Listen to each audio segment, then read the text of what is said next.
오늘 주신 하나님의 말씀은 창세기 50장 15절에서부터 26절까지 끝절 말씀까지 내용입니다. 제가 24절, 25절 읽도록 하겠습니다.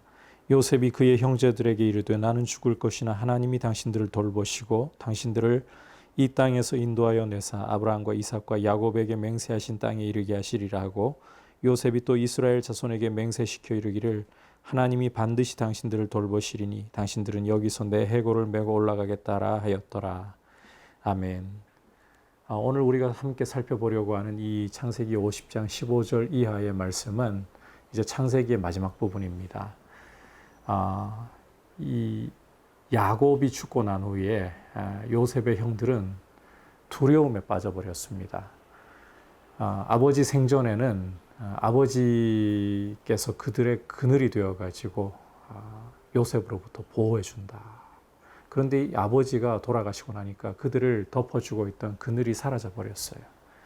요셉도 아버지 눈치 보고 있다가 자신들에게 이제 과거 17세 소년 당시, 요셉이 17세 소년 당시 그들이 요셉을 죽이려 했던, 그리고 노예로 애굽에 팔아버렸던 이 악에 대해서, 이 죄와 허물에 대해서 복수하지 않을까, 이런 두려움이 이제 형들의 마음에 밀려와서 어쩔 줄 몰라 하는 상황이 된 겁니다.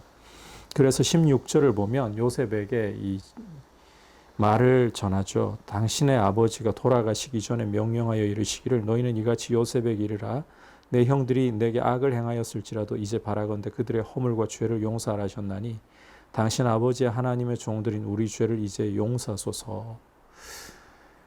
이 아버지께서 임종하시기 전에 당신이 우리 용서하라는 명령 남기셨습니다. 이 이야기를 하면서 우리가 하나님의 종들이라는 걸 기억해달라.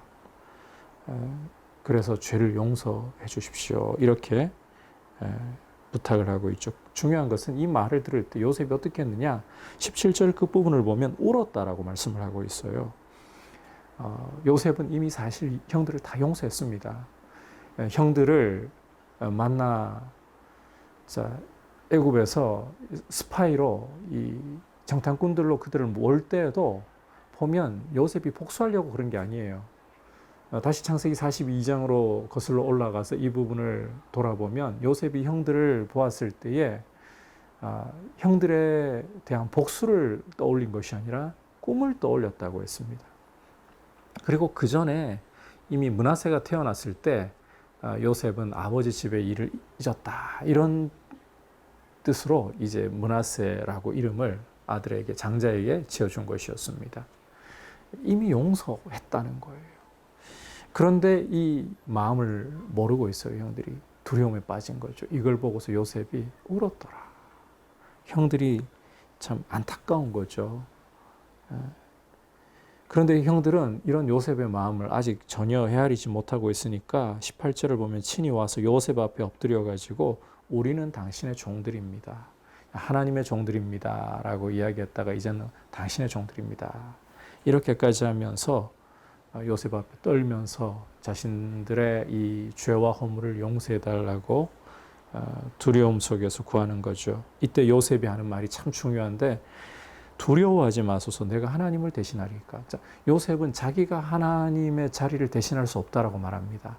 심판하실 권한은 하나님께 있다는 거죠.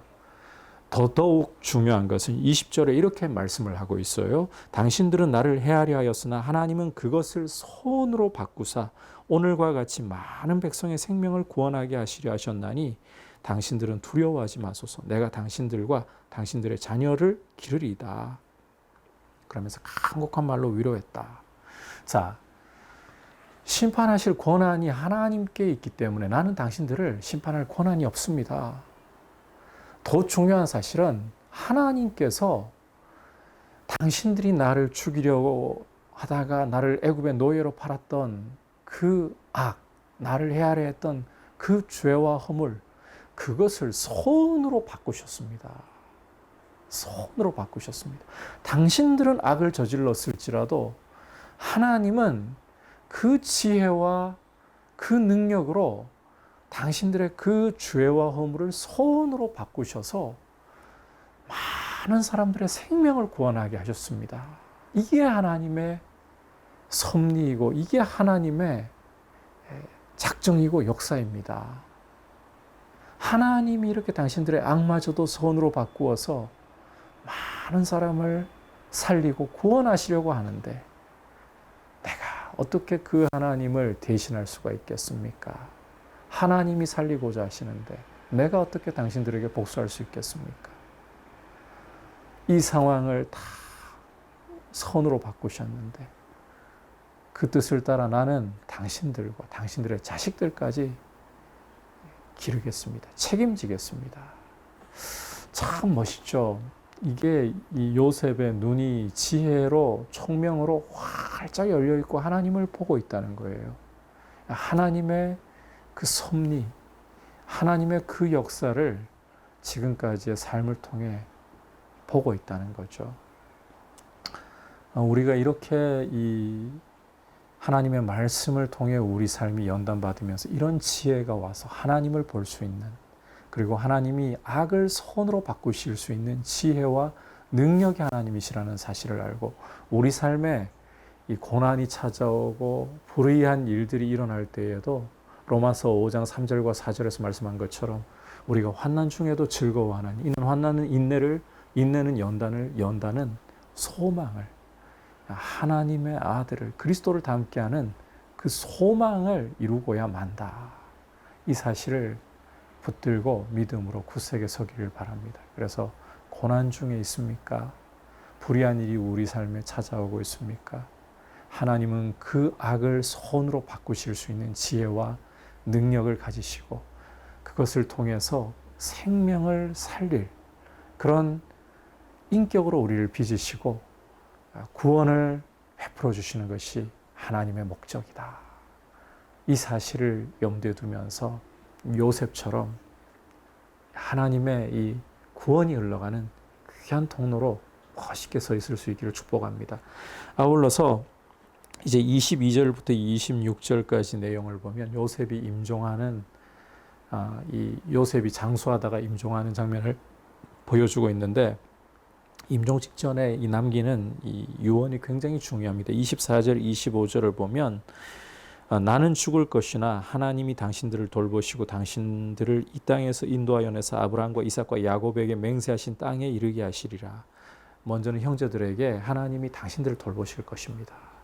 하나님 당신들을 절대 잊어버리지 않으십니다. 그래서 아브라함과 이삭과 야곱에게 증조 할아버지로부터 아버지에게까지 조상들에게 주셨던 그 약속, 그런데 그냥 약속이라고만도 하지 않죠. 맹세, 그 맹세를 반드시 이루어 주셔서 당신들을 이 애굽 땅에서 가나안 땅으로 인도해 올릴 겁니다. 그리고 이스라엘 자손들에게 이제 맹세를 시키는 것은 하나님이 반드시 당신들을 돌보실 거니까 당신들이 내 해골을 메고 올라가십시오. 내 해골을 메고 올라가라. 요셉은 죽을 때까지 하나님의 약속을 붙잡고 있는 거예요. 조상들에게 주셨던 약속. 이 아브라함의 자손들이 번성하고 그리고 가나안 땅을 기업으로 차지하게 해주시겠다고 약속하셨던 그 하나님의 약속들, 조상들에게 주셨던 그 약속을 붙들고 그 하나님의 말씀을, 그 맹세를 붙들고 죽음의 순간에 이르기까지 그 약속을 바라보면서 계속 가나안을 대망했습니다. 애굽의 총리로서 그는 애국 전국을 자신의 권한 아래 두고 있었습니다. 바로가 높은 것은 요셉보다 자리일 뿐 실제 애굽을 통치하는 정권은 요셉에게 주어져서 요셉의 허락 없이는 누구도 그 수족을 놀릴 자가 없다고 할 정도로 이렇게 요셉은 강력한 힘을 누리고 이 많은 부를 누리고 사람들로 사랑받는 남부러울 것 없는 사람이었습니다. 그럼에도 불구하고 요셉은 거기에 만족하거나 거기에 자신의 마음을 두지 않고 일생 동안을 죽음의 그 순간에 이를 때까지도 하나님의 약속을 조상들에게 주셨던 그 약속 붙들고 하나님의 기업인 저 가나안 땅을 계속해서 바라보는 참 이게 멋있는 모습이죠. 우리 성도가 이렇게 하나님의 약속을 붙들고 이 하나님의 약속에 굳게 서서 본향을 바라보는, 그리고 이 약속을 따라서 우리의 삶에서 안주하려고 하거나 더 많은 힘과 명예와 권력을 누리는데 마음을 빼앗기지 말고 하나님이 기뻐하시는 모습으로 믿음으로 서 있는 하늘 백성답게 주님 앞에 서 있을 수 있기를 주님의 이름으로 축복합니다. 이제 말씀을 생각하면서 함께 기도하기를 원합니다. 하나님 아버지, 요셉처럼 말씀으로 연단받고 우리의 이 인격이 충만하게 하셔서 하나님을 볼 수 있는 인격 되게 하시고, 우리 삶의 고난과 불의가 찾아 그 악을 선으로 바꾸실 수 있는 지혜로우신 하나님, 전능하신 하나님, 생명을 살리기 원하시는 자비로우신 하나님, 구원의 하나님을 보면서 그 하나님이 살리시는 통로로 나를 사용하시도록 드리고 싶습니다. 그리고 요셉처럼 하나님의 약속을 붙들고 현실에 안주하지 말고 약속을 따라 하나님의 나라를 사모하고 거룩한 확신 속에 세상에 취하지 않도록 세상을 이길 수 있는 믿음으로 서 있도록 은혜 주옵소서. 이것을 위해 첫 번째로 기도하고 코로나 상황이 진정되고 제어되도록 같이 기도하겠습니다. 하나님 아버지, 오늘 말씀을 통해서 요셉이 얼마나 멋있는 모습을 보이는지, 주님, 이 요셉처럼 이런 믿음의 인격으로 서기 위해 우리가 말씀과 함께 연단받는 삶을 주저하지 않고 받아들일 수 있는 믿음의 용기를 주시고, 요셉처럼 지혜가 충만하게 하셔서 하나님을 볼 수 있게 해주시고, 아버지, 우리의 삶 가운데 하나님이 악을 선으로 바꾸실 수 있는, 우리의 불의와 우리 삶에 찾아오는 고난마저도 이 악을 선으로 바꾸시는 하나님이 그것을 선으로 바꾸셔서 참으로 생명을 살리고 구원하시는 통로로 얼마든지 쓰실 수 있는 분이라는, 이 선하신 분이라는 사실을 신뢰하면서 그와 같은 생명의 통로로 쓰임받도록, 구원의 통로로 쓰임받도록 우리 자신을 드리게 하여 주옵소서. 아울러 약속을 굳게 붙들게 하여 주시고, 이 약속을 바라보고 굳게 붙들므로 하나님 아버지, 하나님 나라를 사모하고 바라봄으로 이 땅에 취하지 않도록, 이 땅의 유혹에 묶여 살아가지 않도록 주님 도와주옵소서. 코로나 바이러스도 제어하여 주시고 이 땅이 주의 은혜 가운데 평온케 하여 주시옵소서. 예수님의 이름으로 기도드립니다. 아멘.